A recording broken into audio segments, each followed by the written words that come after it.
ఓం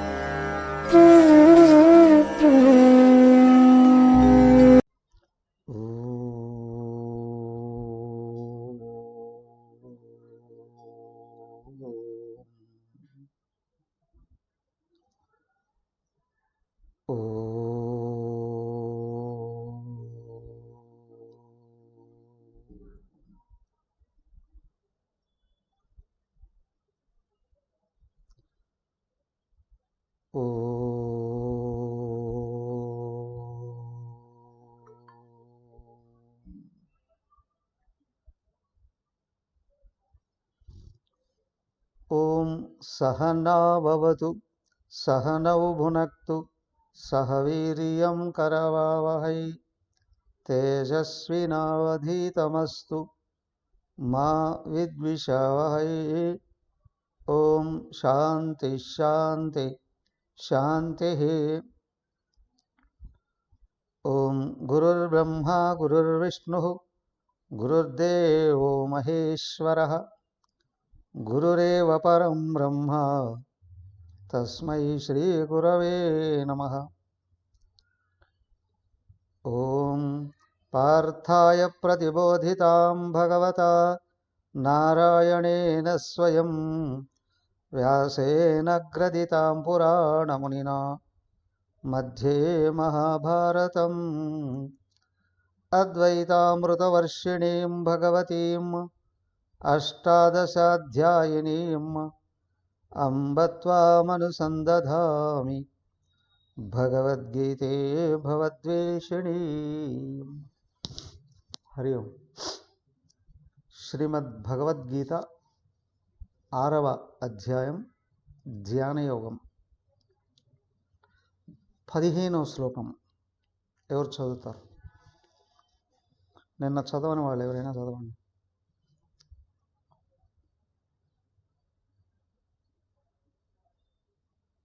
G Lakshmi చదువుతావా?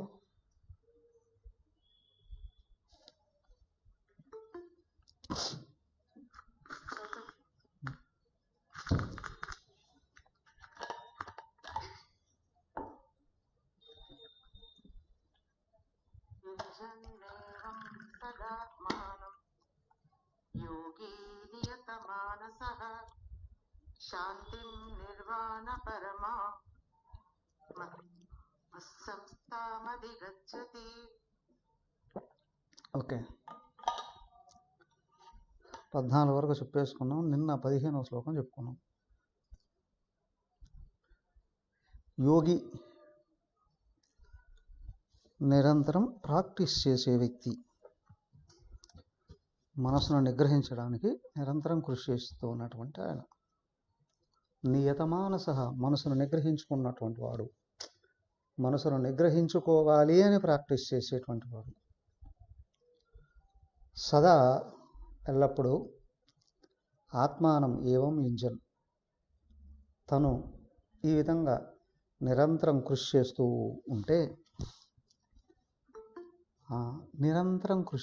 ఉంటే, నిర్వాణ పరమాం శాంతిం, పరమ నిర్వాణము అనబడే శాంతి స్వరూపమైనటువంటిది. నిర్వాణం ముందే చెప్పుకున్నాం, ముక్తి అని, పరమాత్మ స్థితి. అహంకార మరణం. ప్రతిరోజు నిద్ర పోతుంటాం, లయ. ప్రతి జన్మలో చనిపోతాం, మరణం. లోపల నేను దేహము అనే భావం ఉన్నంత వరకు మళ్ళీ మళ్ళీ జన్మలు వస్తూనే ఉంటాయి. నిద్రపోవడం మేలుకోవడం ఎంత సహజమో, పుట్టడం చావడం అంత సహజంగా కొనసాగుతూనే ఉంటాయి. ఎప్పుడైతే నేను దేహం కాదు ఆత్మను కనుక్కున్నాడో అనుభవంతో, దేహం నేననే భావం అయిన అహంకారం చచ్చిపోతుంది. అదే పరమ నిర్వాణం. ఇక్కడ మనిషి ఉంటాడా పోతాడా, దేహం పోవచ్చు పోకపోవచ్చు, కానీ అహంకారం చేస్తే నిర్వాణం, ముక్తి. మనిషి చనిపోయిన తర్వాత ముక్తిని కాదు, కనీసం చనిపోబోయే ఒక నిమిషం ముందైనా ఆత్మను అనుభవంతో అందుకుంటే ముక్తుడు అంటారు. చనిపోయిన తర్వాత అది వేరే లోకాలకు వెళ్ళడం. అలాంటిది ఏమిటంటే మత్ సంస్థాం, నా స్వరూపమైనటువంటిది. నా సంస్థ అంటే నా ట్రస్ట్, అది నా స్వరూపమైనటువంటిది. అది గచ్చతి, పొందడం అనేటువంటిది జరుగుతుంది. సో ఇక్కడ 11వ శ్లోకం నుండి 14వ శ్లోకం వరకు చెప్పబడినటువంటి విషయం ఏదైతే ఉందో దాన్ని నిరంతరం ప్రాక్టీస్ చేస్తూ ఉన్నటువంటి వ్యక్తి క్రమంగా మనసు శాంతించి పరమాత్మ స్వరూపం తెలుసుకొని అహంకారం కరిగిపోయి ఆత్మతత్వాన్ని అందుకొని పరమ శాంతిని పొంది నా స్వరూపుడవుతాడు. ఇది ముక్తి అంటే. ఈ 5 శ్లోకాలు అత్యంత ముఖ్యమైనటువంటివి. ఇక్కడ మొదటి 10 శ్లోకాలు ప్రిపరేషన్ చెప్పాడు. 5 శ్లోకాలు ధ్యానం చేసే విధానము, ధ్యానంలో పొందబడే అనుభవం కూడా చెప్పేశాడు. అయితే ఇక్కడ కొన్ని జాగ్రత్తలు చెప్తున్నాను. వ్యక్తి ధ్యానంలో కూర్చుంటూనే నేను ఆత్మతత్వాన్ని అందుకున్నా, నేను ఆత్మను తెలిసిందను చాలా మంది అంటూ ఉంటారు కదా. కొంతమంది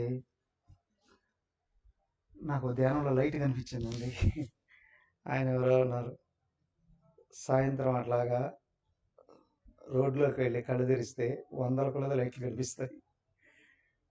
అవునా? అర్ధరాత్రి పూట ఇంటి నుండి బయటకు వెళ్ళి పైకి చూస్తే అవునా కోట్ల కొలది వెలుగులు కనిపిస్తాయి, నక్షత్రాలు కనిపిస్తాయి. ఏమయ్యా, నేను వెలుగును చూశాను కాబట్టి నేను ఆత్మను అందుకున్నాను, ముక్తుని అయ్యాను అంటే అది కుదరదండి. దానికి ఇక్కడ చెప్తున్నది ఏంటంటే, నా స్వరూపమైన ఆత్మ పొందితే, అర్థమైందా, పరమమైన శాంతిని అందుకుంటే ముక్తి అనేది అన్యంగా తెలుసుకోబడేది, పొందబడేది కాదు. తనను పరమాత్మగా గుర్తించడం, నేను దేహం అనే భావం సంపూర్ణంగా పోవడం, పైకి చూస్తే బ్రహ్మాండం అంతా నేనే అని అనుభవం రావడం,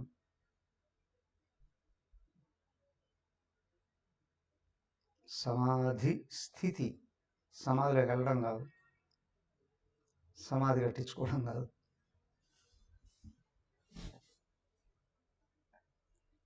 నేను వేరు, శరీరం వేరు.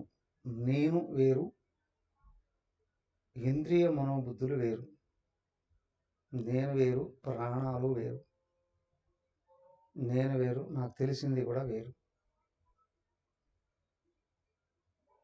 అన్నిటినీ పక్కకు చూస్తే తనను ఆయనగా గుర్తించడం, దానికే దీన్ని రియలైజేషన్ అన్నారు.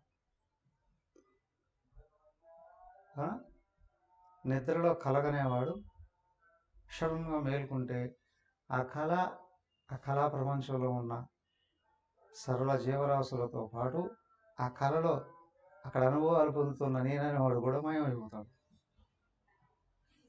వాటికి అన్నిటికంటే అన్యమైన, వాటికి అన్నిటికీ అతీతమైనది. అంతేకాదు ఆ కళలో కనిపించినంత నిజం కాదు అని తెలుసుకునేవాడు ఒక్కడే పైకి లేస్తాడు. అలాగే ఉన్నది ఒకడే భగవంతుడు. ప్రపంచం అంతా నేను కలగనేటప్పుడు కలలాగా కనిపించింది, కళ నుండి మేల్కొంటేనే ఏమీ లేదు. కళలోకి వెళ్ళబోయే ముందు నేను ఒక్కడినే, కళ నుండి మేల్కొన్న తర్వాత నేను ఒక్కడినే. ఆ మధ్యలో కనిపించిందే, ముందు లేదు వెనక లేదు, అందుకే కళ. అలాగే ఆత్మను అందుకున్న తర్వాత అంతా భగవంతుడే, అదే నేను అనే అనుభవం పొందుతాడు. అనేకం లేదు, ఉన్నది ఒక్కడే. కళ అనేది కానీ లేకపోతే ముక్తి అనేది అర్థమయ్యేది కూడా కాదేమో. దానికే కళను భగవంతుడు తయారు చేసి చూపించాడు. ఇదిగో దీని ద్వారాగా ముక్తి అనే దాన్ని కూడా గుర్తించు. Okay, sure. అయితే ఏంటి అంటే, అనేక రకాల భ్రమలు కలగడానికి అవకాశం ఉంది. ఒకటి, ఇది కావాలి అనుకుంటే చాలా రకాల జాగ్రత్తలు తీసుకోవాలి అనేది ముఖ్యం. దాంట్లో 16, 17 శ్లోకాలు అత్యంత ముఖ్యమైనటువంటివి. ఏమి చేయకూడదో 16వ శ్లోకంలో చెబుతూ, ఏం చెయ్యాలనో 17వ శ్లోకంలో చెప్తున్నాం. అత్యంత ముఖ్యమైనటువంటివి చూడండి.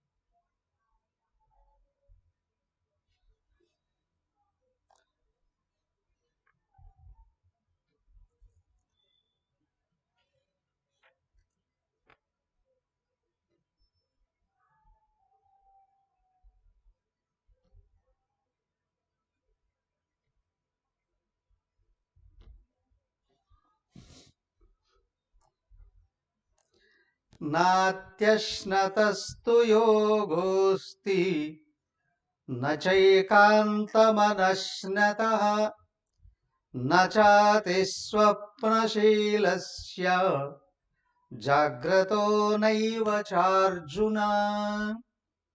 అత్యంత ముఖ్యమైన విషయం. భ్రమలన్నీ ఇందులోనే ఉంటాయి, బాగా గుర్తించాలి. చాలా జాగ్రత్త పడకపోతే వ్యక్తి నేను ఆత్మలోకి ఎదుగుతున్నాను అని అనాత్మలోకి ఎదిగిపోతాడు.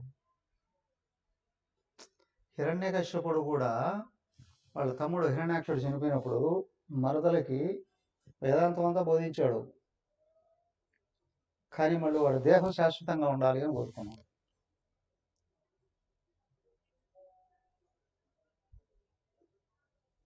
అలాగే ఇక్కడ కూడా ఏంటి అని అంటే,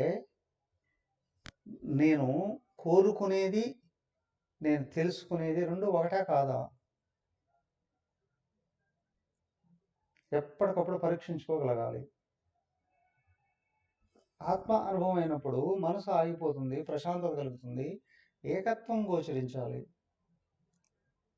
కానీ అజ్ఞానంలోకి వెళ్ళినప్పుడు ఏకత్వం గోచరించదు, భిన్నత్వం గోచరిస్తుంది.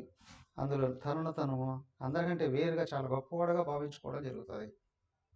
అశాంతి పెళ్ళుగుతుంది, ఈర్ష్య అసూయలు రగులుకుంటాయి, ఈర్ష్య ద్వేషాలు రగులుతాయి లోపల. ఈ తేడాని ఎప్పటికప్పుడు గుర్తించాలి. శాంతి ఉందా, అశాంతి ఉందా, ఏకత్వం ఉందా, భిన్నత్వం ఉందా, మనసు ఆగుతుందా, మనసు పరిగెత్తుందా?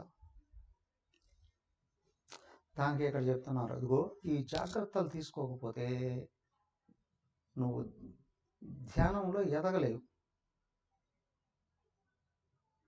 నీ నిజరూపాన్ని, భగవత్ స్వరూపాన్ని గుర్తించలేవు. ఏం చేయాలండి? అది అశ్నత యోగ నాస్తి. మనిషి మేల్కొన్న తర్వాత నిద్రపోయాడు ఏదో ఒకటి చేస్తూనే ఉంటాడు. అవునా? మంచి పనో చెడు పనో కదా. సత్ఫలాలు వచ్చేటివో దుష్ఫలాలు వచ్చేటివో, శాంతిని ఇచ్చేటో అశాంతిని ఇచ్చేటో, లేనివి సంపాదించేటివో ఉన్నటివి పోగొట్టుకునేటివో. 18 అధ్యాయంలో చెప్తాడు అక్కడ. మిశ్రమ అనేది సత్కర్మ, అసత్కర్మ, మిశ్రమ కర్మ, 3 రకాల కర్మలు చేస్తూనే ఉంటాడు ప్రతి ఒక్కడు కదా. కానీ ఇక్కడ ఏంటంటే, ఏ పని చేయని వాడు ఒక పని మాత్రం నిరంతరం చేస్తాడండి. ఏం పని అది?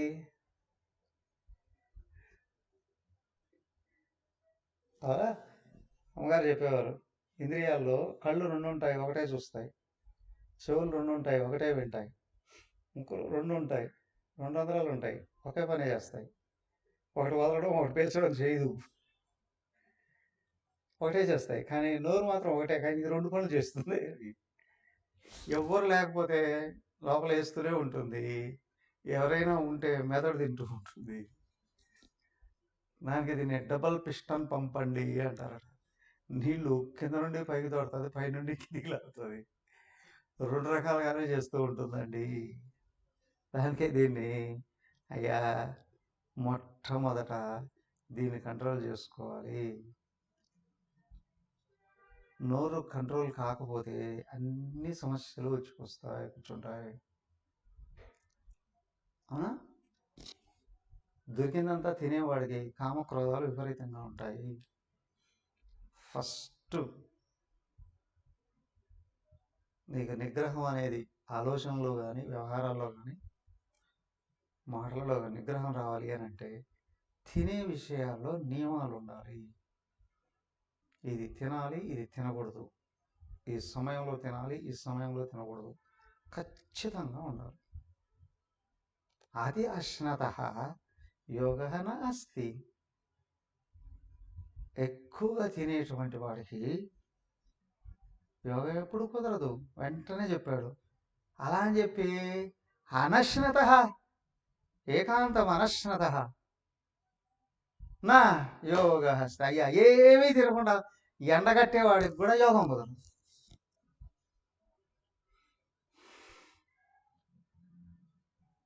ఆదివారం ఆదిత్యుడికి, సోమవారం శివుడికి, మంగళవారం హనుమంతుడికి, బుధవారం విష్ణువుకి, గురువారం గురువుకి, శుక్రవారం అమ్మవారికి, శనివారం వెంకన్నకి ఉపవాసాలు ఉండేవాళ్ళకి యోగం ఎప్పుడూ కుదరదండి. ఏమీ చేయలేరు వాళ్ళు.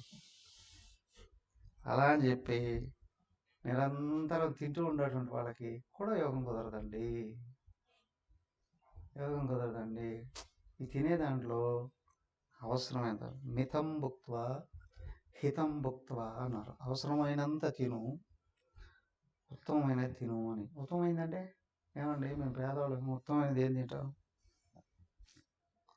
ఇక్కడ ఉత్తమమైనది అంటే మొట్టమొదట దుష్ట సంపాదన కానటువంటిది ఒకటి. 2 కలుషితం కాని ఆహారం. అదే అక్కడ చెప్తాడు. కుళ్ళిపోయింది, పాచిపోయింది, మిగిలిపోయింది, తగిలిపోయింది, ఎంగిలింది. అవునా? అశుచి అయిన ఆహారం. అంతేకాదు ఇంకొకటి కూడా జాగ్రత్త. కొంతమందికి ఇంట్లో చేసిన ఆహారాలు ఇష్టం ఉండవు. కొంతమందికి ఇంట్లో అయితేనే తింటారు. ఇంట్లో ఇష్టం ఉండదు. బయటకు వెళ్ళిపోయి ఆ రోడ్డు పక్కన పొయ్యి పెట్టి అప్పుడప్పుడు వేడివేడిగా వేస్తుంటే చాలా బాగుంటాయండి. అవునవును, చాలా టేస్ట్. ఎందుకు అటు ఇటు వాహనాలు తిరిగే కొద్ది ఆ దుమ్ము అంతా ఉంది కదా, మలమూత్ర సహితమైనటువంటి అదుము. ఏమంటే రోడ్లు మలమూత్రాలు ఎవరు వేస్తారండి? మనుషులు వేయరు, మిగతావన్నీ వేస్తాయిగా. అలా కాదా? మిగతా జీవరాశులన్నీ ఎక్కడ వేస్తాయి? బాత్రూమ్కి వెళ్తాయా? సో కాబట్టి ఇక్కడ ఏంటి అని అంటే అశుచి అయిన ఆహారము, దుష్ట సంపాదనతో కూడింది, దుష్ట భావాలతో నిండి ఉన్నది, తినకూడదు. ముఖ్యం. దానికి ఇంకోటి ఏమన్నారు? కష్టపడి నిజాయితీగా సంపాదించింది తినాలి. తేరకొచ్చింది కదా అని ఏది పడితే తినకూడదు. అవునా? అంతేకాదు ముఖ్యమైనది ఆహారం పొలం నుండి మనిషి నోట్లోకి వచ్చేటప్పటికి ఎంతమంది చేతులు తగిలి ఉంటుందో వాళ్ళ సంస్కారాలన్నీ అంటుకుంటాయండి దానికి. అమ్మో భయంకరం. దానికి ఆహారాన్ని వండేటప్పుడు కూడా నామంతో ఉండండి.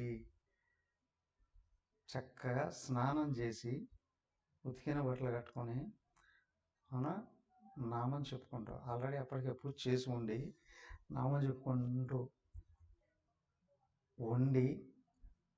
వండిన తర్వాత దేవుడికి నివేదించి ఆ నివేదన తీసుకొని వచ్చి ఆహారంలో కలిపి దాన్ని కూడా మనం వడ్డించుకున్న తర్వాత బ్రహ్మార్పణం గాయత్రి ఆపోషణ చేసి తినబడిన ఆహారం ఉందే అన్ని రకాల దుష్టత్వాల నుండి బయటపడిపోతుంది, ప్రసాదంగా మారుతుంది, దానివల్ల శాంతి కలుగుతుంది. ఇందులో ఎన్ని నియమాలు చేతనైతే అన్ని నియమాలనే పాటించగలగాలి. నిజంగా ముక్తి కావాలనుకున్నవాడు, శాంతి కావాలనుకున్నవాడు అన్నీ పాటించాలి. నిజాయితీగా సంపాదించింది శుభ్రంగా ఉంటుంది. వండిన తర్వాత కూడా కొంతమంది వండిన తర్వాత అన్నీ తీసి అక్కడ పెట్టేస్తారు, ఏ దాని మీద మూతలు ఉండవు. అవునా? ఎక్కడెక్కడ నుంచో వస్తాయి రెక్కలు కట్టుకొని కొన్ని జీవరాశులు. కోర్స్ ఈగలు దోమలు ఎక్కడ వెళ్తాయి, అవి ఏది అడ్డొస్తే దాని మీద వెళ్తాయి. శుచి అయిన దానికంటే మురికైన దాని మీద ఎక్కువ వెళ్తాయి. అక్కడి నుంచి నేరుగా వచ్చి ఆహారం మీద వెళ్తాయి. నేరుగా ఆహారం మీద వెళ్తాయి. సో అశుచి అయిపోదు, అన్ని రకాల రోగాలకి హేతు అవుతుంది. శారీరక రోగాలు, మానసిక రోగాలు అన్నీ తీసుకొచ్చి పెడతాయి. సో బాగా వండాలి, దేవుడికి నివేదన ఇవ్వాలి, చక్కగా మూతలు పెట్టుకోవాలి. అది కూడా ఆహారం వండిన తర్వాత 3 గంటలకు లోపల తినేసేయాలి. 3-4 గంటలు దాటితే రోగం ఆహారంలో కూడా జీవం ఉంటుంది, చచ్చిపోతుంది. నీకు మంచి కంటే చెడు ఎక్కువ చేస్తుంది. ఇదిగో ఇన్ని రకాలుగా పాటించాలండి. అవునా? చివరికి ఏం చెప్పేస్తారు, యోగశాస్త్రంలో చెప్పారు, మితం భుక్త్వా హితం భుక్త్వా. అవసరమైనంత తినాలి. అవునా? నిజాయితీతో కూడింది తినాలి. అవసరమైనంత తినాలి. చాలా క్వాలిటీ ఫుడ్ ఉండే మా ఇంట్లో ఉంటుంది, అందుకే ముక్కల దాకా మెక్కేస్తా. ఏం పని చేస్తావు దానికి అంటారు. కొంతమంది దీన్ని నింపుకుంటారు కాబట్టి దీన్ని ఖాళీగా ఉంచుకుంటారు. కొంతమంది దీన్ని నింపేస్తారు, ఇది ఎప్పుడు ఖాళీగానే ఉంటుంది. ఏది మనకు అవసరమో దాన్ని నింపుకోవాలని ప్రయత్నం చేయాలి. ఓకే. దెన్ రెండవది, నా అతిస్వప్నశీలస్య. అతి స్వప్నశీలస్య. కొంతమంది కళ్ళగంటూనే ఉంటారండి. ఇక్కడ ఏంటి అంటే అతి నిద్ర ఉండకూడదు అని. రెండోది వెంటనే చెప్పాడు, జాగ్రత్త హనయేవ అర్జున. అసలు నిద్ర పోరండి కొంతమంది. ఈ మధ్య మహాత్ముల పేర్లు కూడా వింటున్నాం కొంతమంది. అవునా? నాకు నిద్ర రాదు స్వామి. ఏదో రోగం ఏంటో చూపించుకోకుండా మనసు అలజడి పెరిగే కొద్దీ నిద్ర రాదు.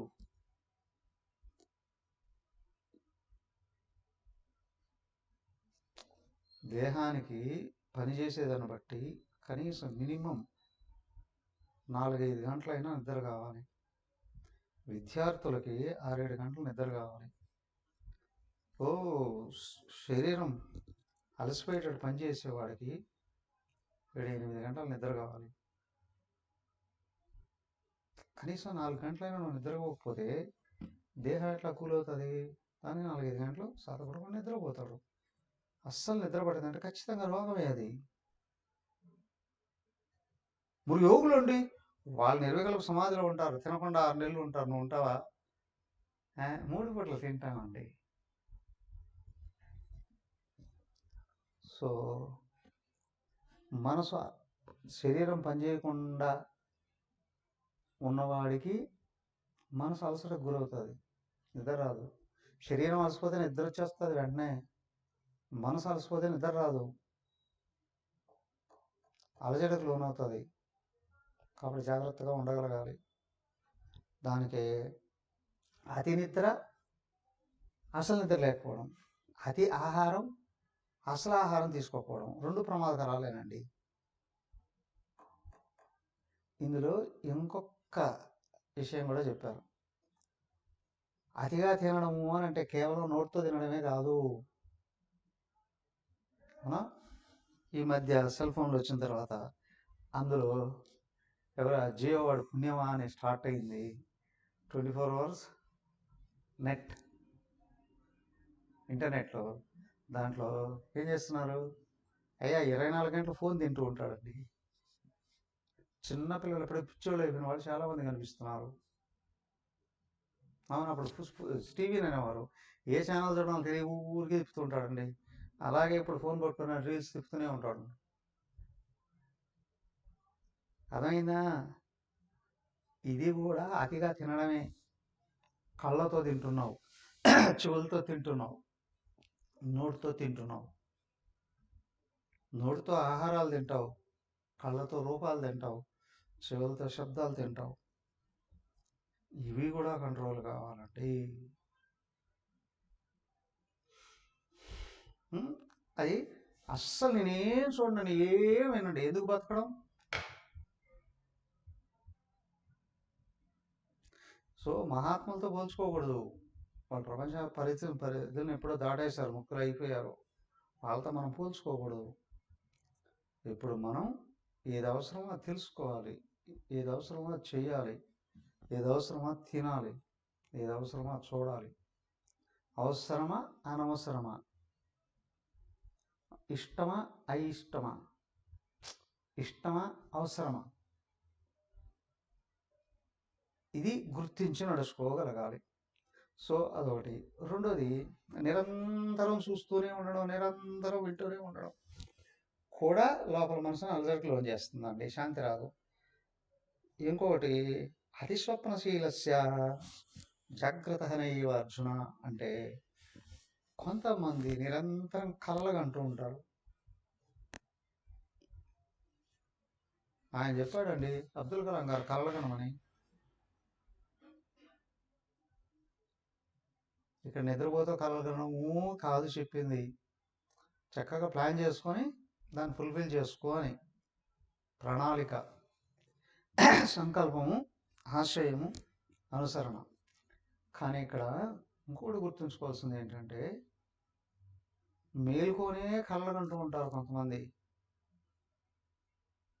వాళ్ళు ప్రాక్టికల్గా ఏమీ చేయరు, అది కూడా తప్పే అన్నారు. అట్లాంటి వాళ్ళకు కూడా మనశ్శాంతి దొరకదు.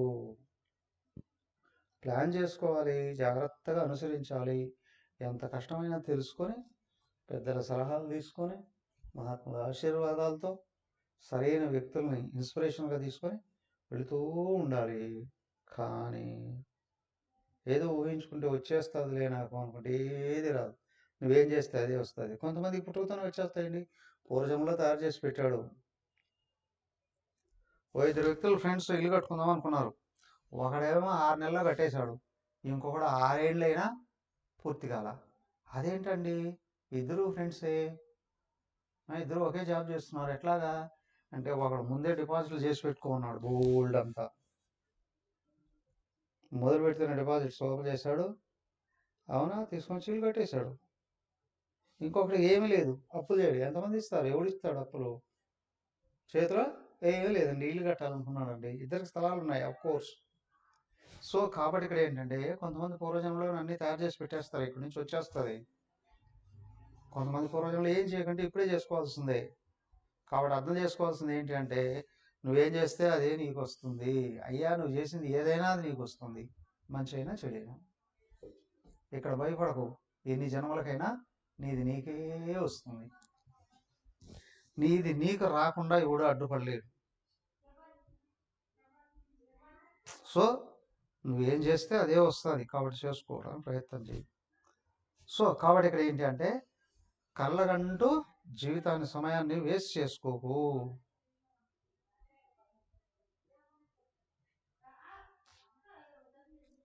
అవునా?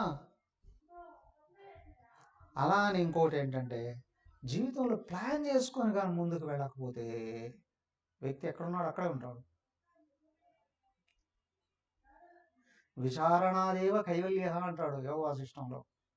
అయ్యా, నువ్వు మొట్టమొదట ప్లాన్ చేసుకొని అనుసరిస్తూ ప్రతిరోజు ముందుకెళ్తున్నావా, వెనక్కి వెళ్తున్నావా, మంచి చేస్తున్నావా, చెడు చేస్తున్నావా, ఇవన్నీ లోపల పరిశీలించుకుంటూ సరిదిద్దుకుంటూ ముందుకెళ్తేనే వెళతావు. ఏం ఆలోచించకుండా ఊరికే పని చేసుకునేవాడు పశువులాగా అయిపోతాడండి. దానికే అంటారు కుక్క నిరంతరం పరుగులు తీస్తూనే ఉంటుంది, కానీ దానికి రెస్టే లేదు, కానీ ఏమీ ఆదాయం ఉండదండి. నిమిషం తీరిక లేదు, దమ్మిడి ఆదాయం లేదండి. అలాగా బతకూడదండి. సో చక్కగా ప్లాన్ చేసుకొని ఆచరిస్తూ, పరిశీలించుకుంటూ, సరిదిద్దుకుంటూ ముందుకెళ్ళగలగాలి. ఓకే, దాన్నే నెక్స్ట్ శ్లోకంలో ఇదిగో చెప్పారు చూడండి. యుక్తాహార విహారస్య యుక్తచేష్టస్య కర్మసు యుక్త స్వప్నావబోధస్య యోగో భవతి కే దుఃఖః. యుక్త ఆహార విహారస్య, ఆహారము విహారము నియమబద్ధంగా ఉండాలి. యుక్త చేష్టస్య కర్మసు, చేసే పనులు కూడా నియమబద్ధంగా ఉండాలి. యుక్త స్వప్న అవబోధస్య, నిద్రా మెలకువలు సమంగా ఉండాలి. అలాంటి వాళ్ళకి దుఃఖ యోగ భవతి. దుఃఖ దుఃఖాలను నశింపజేసే యోగం భవతి లభిస్తుంది. ఇది ముఖ్యమైనటువంటిది.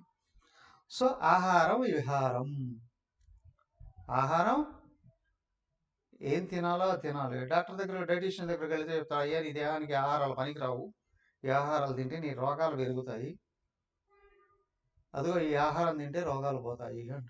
వినాలి. అలా ఏది పడితే అది తినడం కాదు, అవసరమైంది తినకపోవడము కాదు. అలాగే ఆహారం అని అంటే ముందే చెప్పుకున్నాం కదా, అన్ని ఇంద్రియాలతో ఏమేం చేస్తున్నావు, ఏం చూస్తున్నావు, ఏం వింటున్నావు, ఏం తింటున్నావు, ముఖ్యమైనటువంటిది. చూడకూడదు చూస్తే, చేయకూడదు చేయాలనిపిస్తుంది, వినకూడదు వింటే, మాట్లాడకూడదు మాట్లాడేస్తాడు. దానికి కళ్ళు వీడియో రికార్డర్, చెవులు ఆడియో రికార్డర్. ఏవైతే రికార్డ్ అవుతున్నాయో చెవితో వినింది నోటితో మాట్లాడేస్తావు, కళ్ళతో చూసింది చేతులతో చేసేస్తావు. కాబట్టి అక్కడ జాగ్రత్త వహించాలండి. సో అన్ని ఇంద్రియాలలోనూ నిషిద్ధమైన విషయాలు స్వీకరించకూడదు, అనవసరమైన విషయాలు జోలికి వెళ్ళకూడదు, అవసరమైన విషయాల్ని తెలుసుకొని స్వీకరించాలి. దానికి ఏకాంతం మనస్సునత, చేయవలసిన పనులు చేస్తూనే ఉండాలి. దానికి ఇక్కడ ఏంటంటే యుక్త ఆహార విహారస్య, విహారం వ్యవహారం. విహారం ఎక్కడికి వెళుతున్నావు, ఏ ఏ ప్రదేశాలకు వెళుతున్నావు, ఎవరెవరిని కలుస్తున్నావు, ఏవేవి తిరుగుతున్నావు, అవి కూడా విహారం. ఒకటి తెలుసుకోవడం, రెండు వ్యవహరించడం, రెండు జాగ్రత్తగా ఉండాలి. అలాగే ఇంకోటి ఏంటంటే యుక్త శ్రేష్టస్య కర్మసు, పనులు అనవసరమైన పనులు నిరంతరం చేసేవాడు అవసరమైనట్టు మర్చిపోతాడు. అవసరమైనటువంటివి చేయాలి అంటే జాగ్రత్తగా, అనవసరమైన వాటి జోలికి వెళ్ళకూడదు. బాగా గమనించుకోవాలి. మా అబ్బాయి రాత్రింబవులు చదివాడండి, కానీ ఫెయిల్ అయ్యాడండి. ఏం చదివావురా? నవల్స్ చదివాడండి. లేదా మ్యాథ్స్ ఎగ్జామ్ ఉంది, తెలుగు చదువుకున్నాడండి. కదా, ఏది అవసరం ఏదైనా అవసరం. చదవడం తప్పు కాదు, కానీ ఏం చదవాలనో అది చదవాలండి. ఈ మధ్య కనిపిస్తున్నాడు పిల్లలు చాలా ఏకాగ్రత చదువుతూ ఉన్నట్టు కనిపిస్తుంది. వాళ్ళకంటే పెద్దవాళ్ళేగా తల్లిదండ్రులు, వాళ్ళు కూడా గమనిస్తారు ఏం చదువుతున్నాడా, చాలా ఇష్టంగా చదువుతున్నాను. చూడు సోషల్ మీడియాలో కనిపిస్తుందిగా, తల్లి చూస్తూ ఉంటే ఒకరోజు చదువుతున్నాను పాప, కాలేజ్ పాప, టక్కుమని లైట్ ఆఫ్ చేసింది, ముఖం వెలిగిపోతుంది ఇక్కడ. అవునా, తల్లి లైట్ ఆఫ్ చేస్తే ముఖం ఎట్ట వెలుగుతుంది? ఆయన ఎవరో అంటున్నాడు, మా ఆవిడ రాత్రిపూట ఒక్కోసారి బెడ్షీట్ కప్పుకుంటే బెడ్షీట్ లోపల నుంచి ఒక లైట్ వస్తూ ఉంటుందండి, ముఖం వెలిగిపోతుంటుందండి. బెడ్షీట్ తీసుకుంటే ఆయన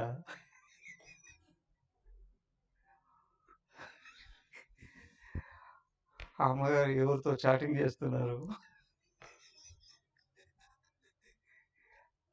ఏం చూస్తున్నారు కదా.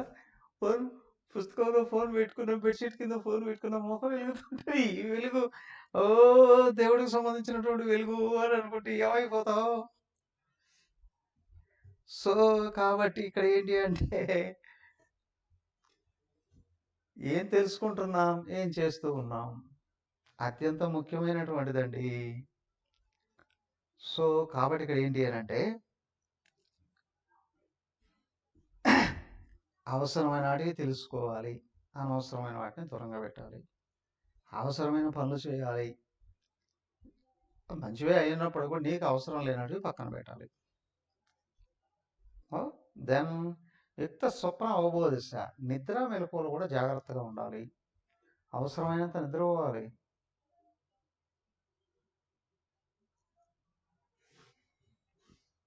ఒక పిల్లాడు వాళ్ళ అమ్మా నాన్నకి సమస్య, వాడిని తీసుకొని సార్ ఏంట్రా సమస్య అంటే, జనరల్గా ఏంటంటే మా వాడు 10 గంటల దాకా లేయడండి అంటారు. కానీ వాళ్ళ సమస్య ఏంటంటే మా వాడు 3 గంటలకే లేస్తాడండి. 3 గంటలకే నిద్ర లేస్తాడండి. 3 గంటలకు లేచి ఏం చేస్తారా? జపం చేసుకుంటా, తులసి చెట్టు నీళ్ళు పోస్తా, తులసి చెట్టుకు పూజ చేస్తా, అవునా, ధ్యానం చేసుకుంటా. తర్వాత జాబ్ లేదండి. ఇవన్నీ చేస్తే జాబ్ వస్తుందా? భక్తిగా చేస్తున్నాం. జాబ్ కొరకు అవసరమైన నాలెడ్జ్ని ప్రిపేర్ అయ్యి దానికోసం అలర్ట్గా ట్రైనింగ్ తీసుకోగలగాలి. ఏమండి ఈ విధంగా పూజలు, పారాయణలు, ధ్యానాలు చేస్తే అది వస్తుందా? ఊరికి ఇవి చేస్తే అది ఎట్లా వస్తుంది? పైగా జాబ్ వచ్చిందండి, వచ్చిన తర్వాత 3 గంటలకు లేస్తే నువ్వు వెళ్ళావు అంటే 7 8 ఆఫీస్కి వెళ్ళిపోయి రాత్రి 7 8 దాకా 10 గంటల దాకా పని ఎట్లా చేయగలవు? నువ్వు చేసేది చెడు కాదురా బాబు, సన్యాసాలు చేసింది నువ్వు చేస్తున్నావు. కానీ నువ్వు జాబ్లో బాగా వర్క్ చేయాలి అని అంటే, మంచి పేరు తెచ్చుకోవాలి అని అంటే, ఇంకా ఇంకా పైకి పోవాలి అని అంటే హాయిగా 5 గంటల దాకా నిద్ర, ఇంకా 2 గంటలు నిద్రపో. లేదా నువ్వు 6 గంటల వరకు నిద్రపోయినా తర్వాత లే 1 గంట 2 గంటలు నీకు జాబ్కి వెళ్ళబోయే ముందు 2 గంటల టైం ఉండేటట్టు చూసుకో. స్నానం చేయి, ధ్యానం చేసుకో, పుస్తకాలు చదువు, పారాయణం కూడా చేయి, పని చేసుకుంటూ వెళ్ళు. కానీ నీకు పని చేస్తూ ఉన్నంత వరకు ఎనర్జీ తగ్గకూడదు.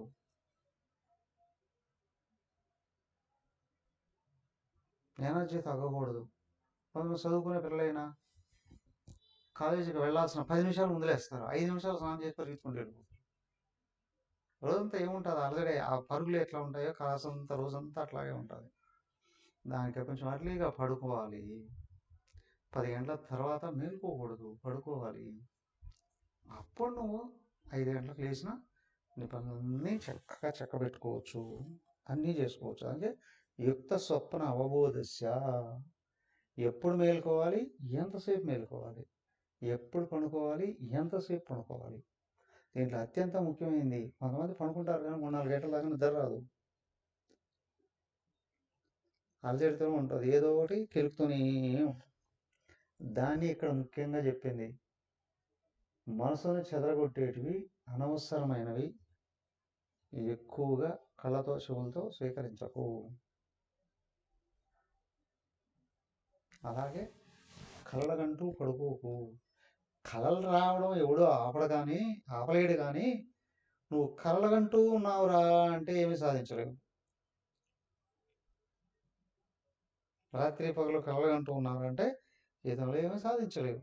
సో కాబట్టి ఏంటి అంటే ఈ విషయాల్ని చాలా జాగ్రత్తగా గమనించుకో.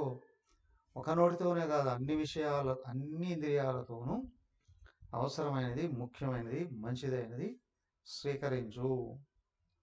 అలాగే పనులు చేసేటప్పుడు అవసరమైనవి చేయి, మంచి పనులే చేయి, పనికిరానవి వదిలేయి, చెడు వదిలేసేవి, చెడు సహవాసాలు వదిలేసేయి. అలాగే చక్కగా అవసరమైనంత నిద్రపో, ఒట్టి కలలుగంటూ కూర్చోకు, పనులు చెడగొట్టుకొని మేలుకొని ఉండకు.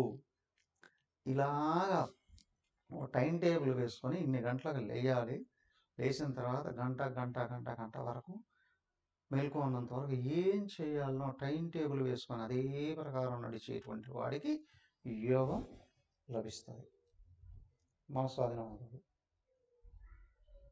స్కూల్కి వెళ్తే ఉంటుందండి టైం టేబుల్, నీకు ఉండాలి. నిద్ర లేచినప్పటి నుంచి టైం టేబుల్, ప్రతి ఒక్కడికి తన టైం టేబుల్ తనకు ఉండాలి. ఎప్పుడు లేయాలి, లేచిన తర్వాత పడుకునేంత వరకు ప్రతిరోజు టైం టేబుల్ ఉంటే ఆ టయానికి ధ్యానం చేసుకోవాలంటే ధ్యానం చేసుకుంటే, జపం చేసుకోవాలంటే జపం చేసుకుంటే, చదువుకోవాలనుకుంటే చదువుకో, పని చేయాలనుకుంటే పని చేస్తావు. సో నిత్యం నువ్వు వేసుకున్న ప్రణాళిక ప్రకారం నడుస్తున్నావంటే శరీరం స్వాధీనం అవుతుంది, ఇంద్రియాలు స్వాధీనం అవుతాయి, మనసు స్వాధీనం అవుతుంది. ఆపి ధ్యానంలోనూ కూర్చోవడానికి, యోగాన్ని పొందడానికి అవకాశం దొరుకుతుంది. అన్నిటికంటే ముఖ్యమైనటువంటిది దుఃఖాలని దాటేస్తావు, క్రమంగా దుఃఖాలని అధిగమిస్తావు, అనుకున్నది సాధిస్తావు. ఇహమైనా పరమైనా. అవునా? ఇలాగ చేస్తున్నాడు. మనసును ఆపే శక్తి వస్తుంది. ఎలా? శ్లోకం చదివిస్తలేదు. యదా వినియతం చిత్తం ఆత్మన్యేవావతిష్ఠతే నిస్పృహ సర్వకామేభ్యః యుక్త యుక్త ఇత్యుచ్యతే తదా. ఈ విధంగా ప్రాక్టీస్ చేస్తూ మనసు నియమించబడుతుంది అంటే ఆలోచనలు తగ్గుతూ ఉన్నాయి, దుఃఖాలు తగ్గిపోతున్నాయి, చేయాలి అనుకున్నది చేస్తూ ఉన్నావు, చేయగలిగేది చేస్తూ ఉన్నావు, అనుకున్నది సాధించగలుగుతున్నావు, మనసును ఆపే శక్తి కూడా వస్తుంది. అప్పుడు నువ్వు ధ్యానంలోకి వచ్చుంటే యదా వినియతం చిత్తం, నిగ్రహించబడిన చిత్తం ఆత్మని ఏవ అవతిష్టరే, ఆత్మలో నిలబెట్టగలిగితే, సర్వకామేభ్య నిస్పృహ, నువ్వు ధ్యానంలో కూర్చున్నంతవరకు ఏ కోరిక కలగకూడదు, ఏ విషయాలు గుర్తురాకూడదు, అన్ని ఆలోచనలు కూడా ఆపాలి. యుక్త ఇది ఉచ్యతే. అలాగా నువ్వు అన్నీ ఆపగలిగినప్పుడు కోరికలు కానీ, ఆలోచనలు కానీ, పనులు కానీ ఏవి నిన్ను డిస్టర్బ్ చేయకుండా నువ్వు అన్నీ ఆపగలిగితే యుక్త ఇది ఉచ్యతే, నీకు నిగ్రహం కలిగింది అని అంటారు. అప్పుడు ధ్యాన స్థితి లభిస్తుంది. ఎలా అండి? అది రేపు చూద్దాం. మరియు ఓం సర్వే భవంతు సుఖినః, సర్వే సంతు నిరామయాః, సర్వే భద్రాణి పశ్యంతు, మా కశ్చిద్ దుఃఖభాగ్ భవేత్. ఓం శాంతి శాంతి శాంతి. హరి ఓం. శ్రీ గురుభ్యో నమః. హరి ఓం.